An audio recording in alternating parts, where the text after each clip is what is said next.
Hello, ma'am. Do you need help with your yard?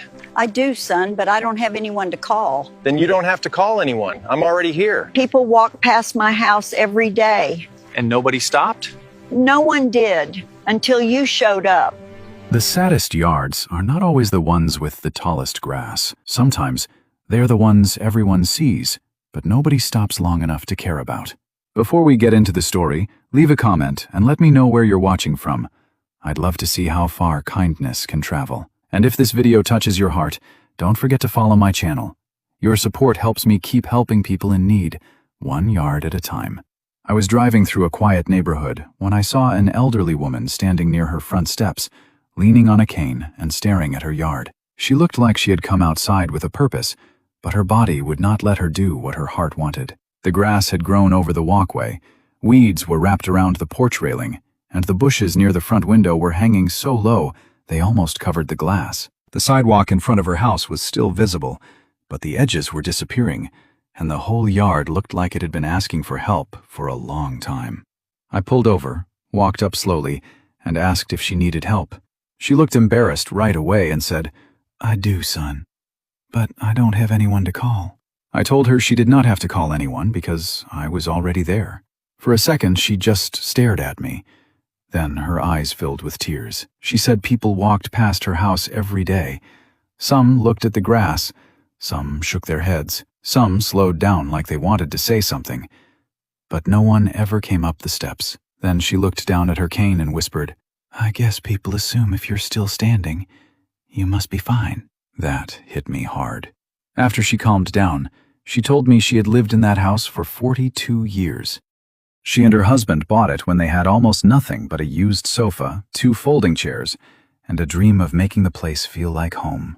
Her husband worked long hours, and she worked for years as an elementary school lunch lady. She said she never made much money, but she loved feeding children, because some of them came to school hungry and left her cafeteria smiling. Every spring she planted flowers along the front walkway, because she said children deserved to walk past something cheerful on their way home from school. Her husband kept the grass trimmed, and she kept the porch clean. Neighbors used to stop and talk. Kids used to wave. Sometimes they would even pick one flower and bring it to their mothers. She said the house was never fancy, but it was full of life. Then her husband passed away. At first, she tried to keep everything going by herself. She swept the porch every morning, watered the flowers, and pulled weeds a little at a time. But her hips started hurting.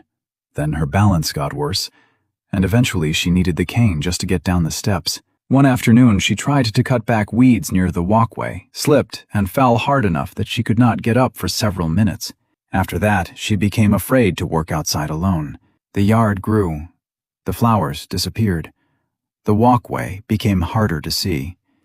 And slowly, people stopped stopping. What hurt her most was not the grass. It was feeling like the whole neighborhood had learned how to look away.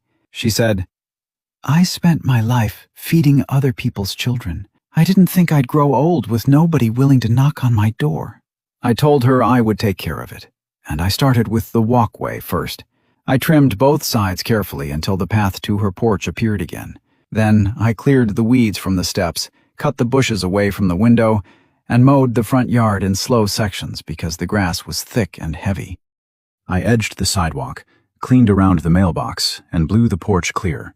Near the front steps, I found the old flower bed buried under weeds. A few small flowers were still alive underneath. When she saw them, she covered her mouth and started crying. She said, "Those are the same kind I planted for the children." By the time I finished, the house looked open again. But the moment I'll never forget was when she stood at the top of the steps, holding her cane, looking at the clean walkway, and said, "I thought everyone had forgotten I was here." Helping her was not just about cutting grass. It was about stopping for someone the world had been walking past for too long. Comment respect if you believe elderly people deserve help before judgment, and follow for the next yard we bring back to life.